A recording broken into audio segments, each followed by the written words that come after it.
Well, thank you and good evening, everyone. You know, I'm really sorry I didn't get the memo about the cowboy boots or the kilt.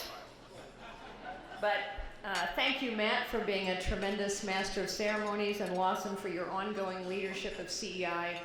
And thank you so much to all of you for supporting a wonderful organization. You know, I remember when I first joined the board of the American Conservative Union, and I got to meet Fred Smith. And I remember thinking the first couple times I met him, wow, this guy is so passionate, he's so energetic. And I've come to learn that really everyone at CEI is that way. So it's a fantastic organization. Thank you for your support of it. I also recently was at an event at CEI, and now I understand why there were all those bottles of whiskey in the corner. I get it, finally.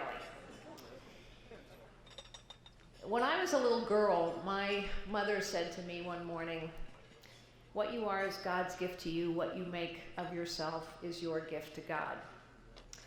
My mother and father would encourage me always to work hard, to aim high, to find and make the most of my gifts. I must tell you that I did not feel particularly gifted as a young girl or as a young woman. And so my mother's words seemed like a promise to me that I had gifts, and a challenge as well, that I needed to find and use them. I would start my career as a secretary in a little 9-person real estate firm.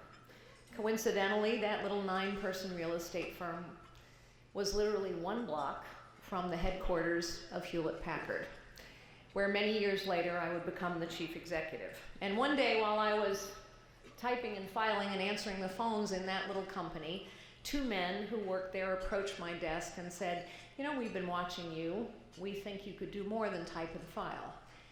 Do you want to learn something about business?" And they set me on a path to learn something about business. Of course, they did far more than that. Because they saw potential and possibilities in me, I saw those things in myself.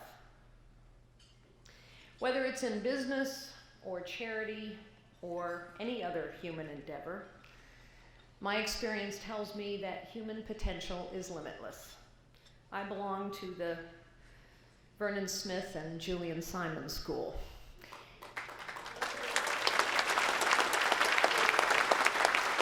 Human potential is actually the only limitless resource we have in this world, and it is also the only resource we need to solve every problem. Unfortunately, human potential is so often underutilized, or worse yet, it is squandered and wasted. Last week I was at a fundraising event, I do a lot of that lately, where donors brought their children, some sons and many, many daughters. And at the end of the event, a little girl came up to me and she said, "Have you ever wished you were someone else?" I said to her, "Well, when I was younger, sometimes I did wish that. But now I know that I am who God intended me to be. Have you ever wanted to be someone else?" And she kind of looked away and said, "I don't know." She was 10 years old, and at that age, "I don't know" means yes. And so I reassured her, "You are exactly who God intends you to be." I said to her, don't wish to be someone else. Go find out who you are. It's been 95 years since women got the right to vote. 50 years. Yes, you can applaud.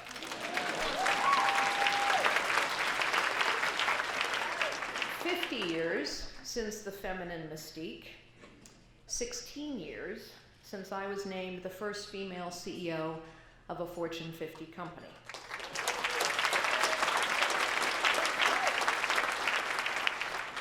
Today, there are only 23 female CEOs in the S&P 500.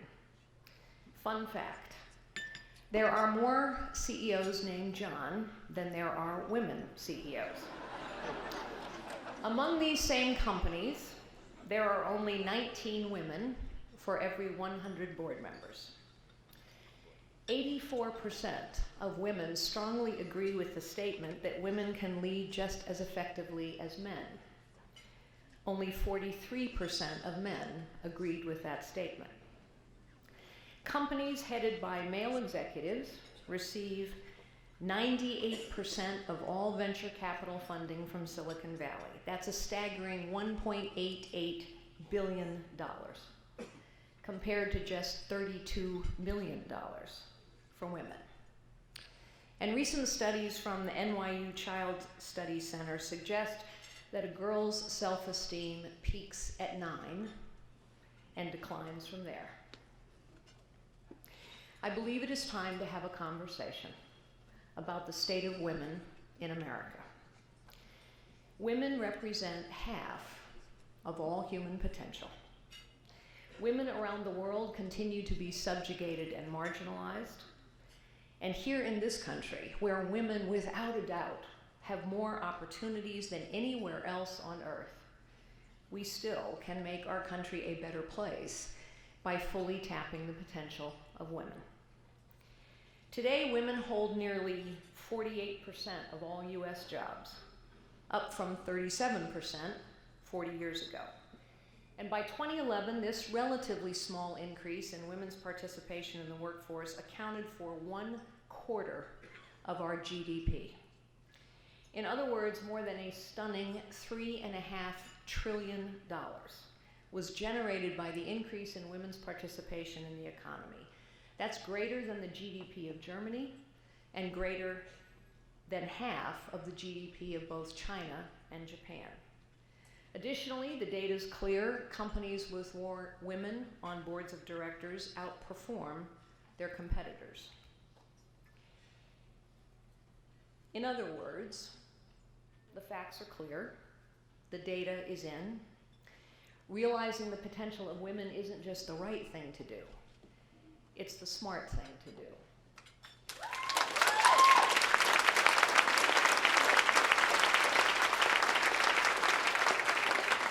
And I hasten to add, so as not to make any of our beloved men in this room uncomfortable, not because women are better than men, but because women represent half of the human potential. We know that the status quo is a powerful force. Change is always difficult and slow, whether it is in Washington, D.C. or in the nation. I've experienced this reality firsthand, and I know that unfortunately we still do not have a level playing field. When I first started at AT&T right here in Washington, D.C. at 20th and L, that's where I met my husband Frank, who's here with me tonight. I met him 34 years ago in Washington, D.C. But at my very first job, my male colleagues decided that we would hold our first business meeting with new clients at a strip club. And when I got into the cab that morning, and by the way, I came up when how many of you ladies here remember how to dress for success for women? Bow ties, shirts closed up to the collar. When I got into the cab and gave him the address of where I was going, he whipped around in his seat and said, "Oh, are you the new act?" A few years later, my boss would introduce me to my new subordinates as the token bimbo. And when I started at HP, I was also called a bimbo. And a word that also starts with a B and rhymes with which. Words that definitely were not used to describe the male counterparts at other companies. Just last month, in fact, a reporter said that he had never talked to a presidential candidate with pink nail polish.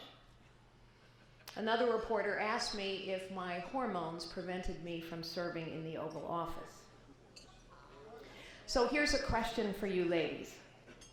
Can you think of a single instance in which a man's judgment might be clouded by hormones? Any at all. Including in the White House. Yes, Yes, women now make up 45% of the labor force for S&P 500 companies. However, the majority of low-paying jobs are held by women, who make up over half of minimum wage earners. 18 million women live in poverty. A quarter of all U.S. families are headed by a single mother.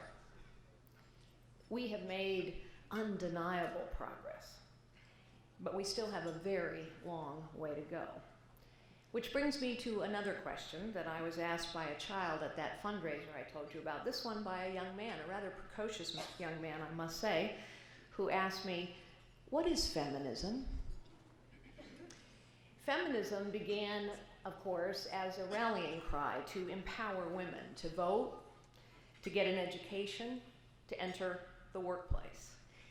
But over the years, feminism has devolved into a left-leaning political ideology where women are pitted against men and used as a political weapon to win elections. Being empowered means having a voice, but ideological feminism shuts down the conversation on college campuses and in the media. If you are a man or a woman who doesn't believe the litanies of the left, then you are waging a war on women. You are, as I was called recently by Planned Parenthood, a threat to women's health. Or you are variously described as window dressing, Joni Ernst, or offensive as a candidate, Carly Fiorina. The progressive view of feminism is not about women. It is about ideology. And their policies, those of the progressive left, are not working for women. The economic policies of this administration have been devastating. 3 million women have fallen into poverty in the last 6 years alone. 1 million fewer women are working under President Obama. In California, a state where my husband and I lived for 12 years, in California, a state that has been governed by liberal policies for over a decade, they have the highest poverty rates in the nation, with over 3 million women living below the poverty line. Today, only 23% of American women identify with the term feminist. Liberal ideas are not the answer. Their version of feminism is not working. It is time for a new definition. And so here's what I told that little boy. A feminist is a woman who lives the life she chooses.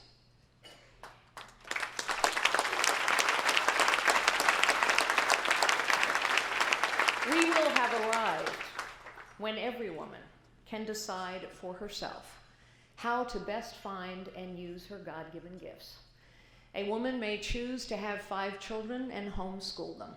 She may choose to become a CEO or to become a candidate.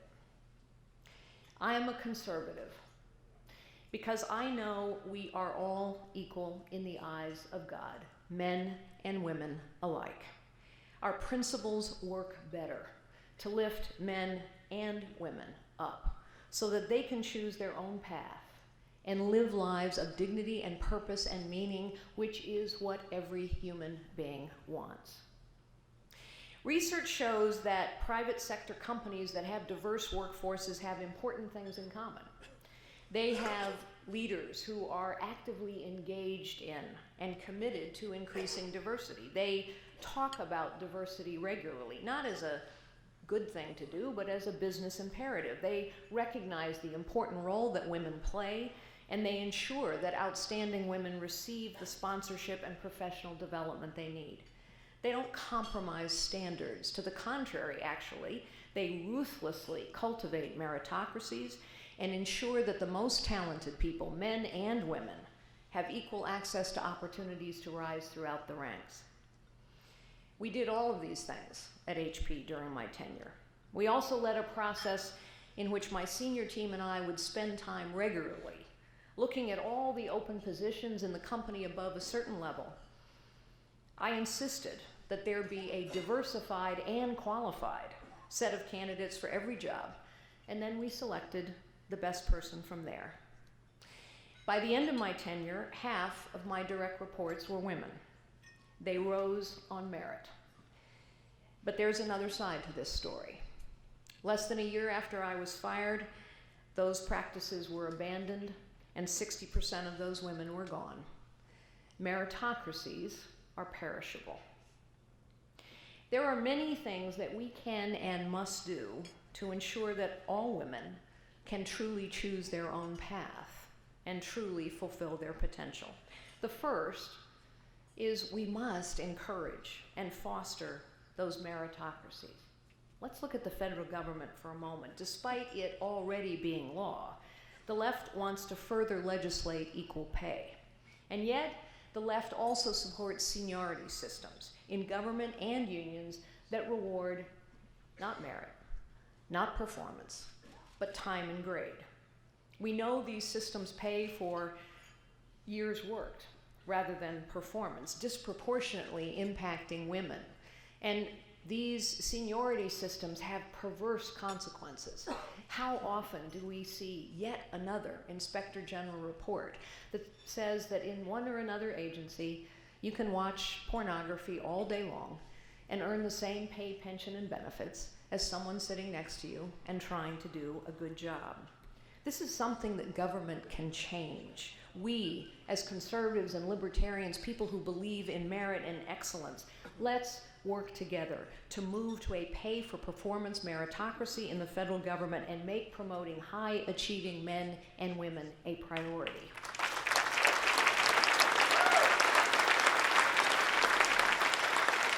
We also need to give women the tools they need to rise through those meritocracies, and that starts with reforming our education system. There is some very good news here. In the last 40 years, we have drastically improved a woman's chance of earning a postgraduate degree and certainly of graduating from college. In 2010, in fact, women started to surpass men in the attainment of advanced degrees. But it's also true that it's especially critical for low-income women and families that we fix our broken education system. Every parent deserves a choice as to how to best educate their children so that every child has a chance to fulfill their potential.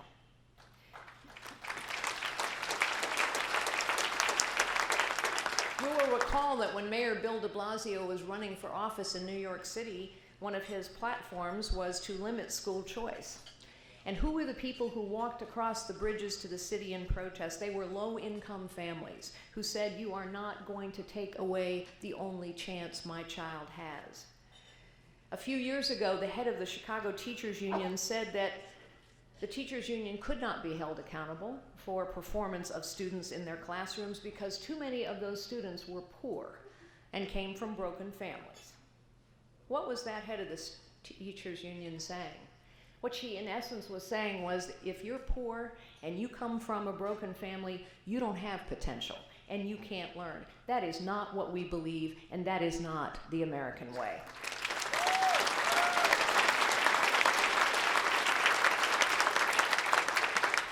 In California, students fought back, arguing that their constitutional right to an equal education was being violated by state laws that protected grossly ineffective teachers.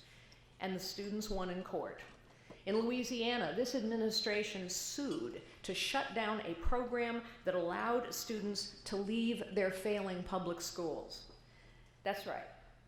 The government sued to put disadvantaged kids back into failing school systems. The left is on the wrong side of this issue. It is hurting boys, it is hurting girls, it is hurting low-income people in particular. They continue to protect the status quo and teachers' unions, and it is hurting our children. We also know that if we care about unlocking the potential of women, that we must reduce out-of-wedlock births. Single mothers face a significant uphill battle for themselves and their children. Single mothers earn less. They gain fewer promotions. In fact, single mothers earn $19,000 per year on average less than married mothers. Unfortunately, out-of-wedlock births are on the rise. In 2012, the federal government estimated that over 40% of all births were out of wedlock. Women need to have access to all of the information and the resources they need to make positive decisions about their family's future. And so, speaking about protecting the status quo, while the left fights to protect late-term abortions and sues the Little Sisters of the Poor to enforce Obamacare mandates, they oppose over-the-counter birth control. It is time for over-the-counter birth control.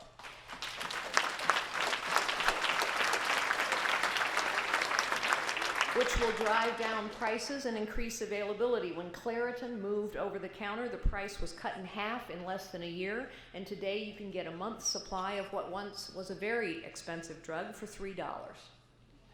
Of course, to support women and men, to support Americans in this nation, we have to support small business. Women-owned businesses are vitally important to our economy, just as small businesses are. We know that most Americans start out the way I did, in a small business.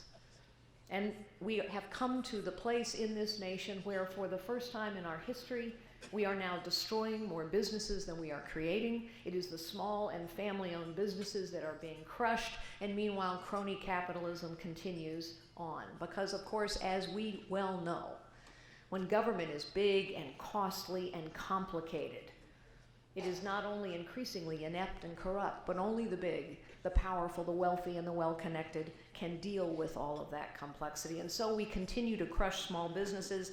Women-owned businesses are vitally important to this economy, with nearly 10 million companies that generate trillions of dollars in revenue. For the same reason that women are 40% less likely to run yellow traffic lights, women make safer, less volatile investments. And I will tell you that as the chairman of Opportunity International, 93% of our clients are women, because it turns out they're better credit risks than men. But the sheer complexity of the regulations handed down from Washington, as we well know, are crushing these businesses. In addition, Dodd-Frank has caused many, many hundreds, thousands of community banks to go under, and these community banks are the very ones that give so many new, small, struggling businesses, in particular women-owned businesses, their first loans. And so, as you well know, we have to roll back these regulations and simplify the tax code so that small women-owned businesses, small businesses of all kinds, have the fair chance for success that they deserve. And lastly, if we truly care about women in this country and in our world, we have to tackle the webs of dependence that are trapping women. We need a top-to-bottom review of every economic development and assistance program that we have to ensure that we encourage women and men to strive instead of to settle, because there is dignity in all work. As I travel the country in charity work and politics and in business as well, I often meet single moms who have had the courage to bring their children into the world. Like all of us, because it is an innate human desire and capacity, they too want to live lives of dignity and purpose and meaning. But unfortunately, they face great risk. Our government programs create all the wrong incentives. If you are a single mom on food stamps and you and your children are depending on them, these programs make it so difficult to strive for more, knowing that your decisions affect not only your own life, but the lives of your children as well. It means the risk of giving up government subsidies for a job that may not exist in a month. Women are frequently last hired and first fired. And so if that happens to you as a woman, it means going back to the welfare office ashamed and wondering whether you still qualify for benefits and can afford to buy diapers for your baby. And these women's fears are not unfounded. Under our current system, a woman who is making less than $30,000 a year is actually punished by these programs if she is offered a raise to, say, $55,000. She will take home less to her family and be ineligible for the benefits on which she and her children were depending. And in fact, regardless of income, women are more likely to be downwardly mobile than men. The bottom line is that our policies in government today make tough decisions even tougher.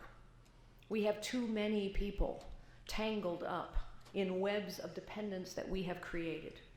Our government programs, just like our regulations and our tax code, our seniority systems, our government programs must be reimagined from top to bottom, not because we want to save taxpayer dollars, although we will, but because we want to save lives.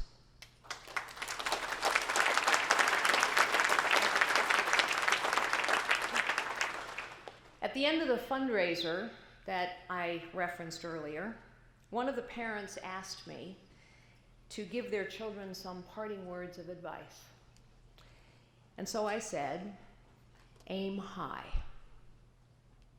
We must aim high as a nation.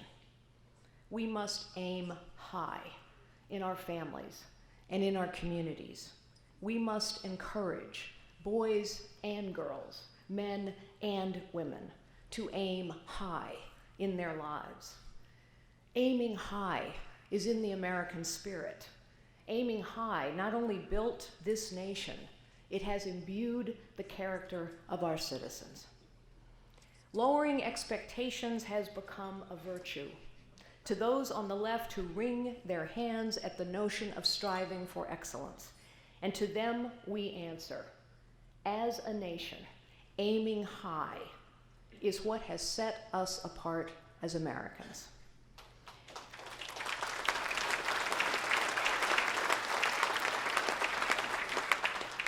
My story, from secretary to CEO, is only possible in this country. And that is because our founders knew what my mother taught me. Everyone has God-given gifts.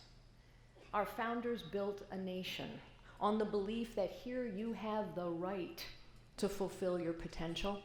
That is what they meant when they said life, liberty, and the pursuit of happiness. They said you have the right to fulfill your potential, and that right comes from God and should not be taken away by man or government.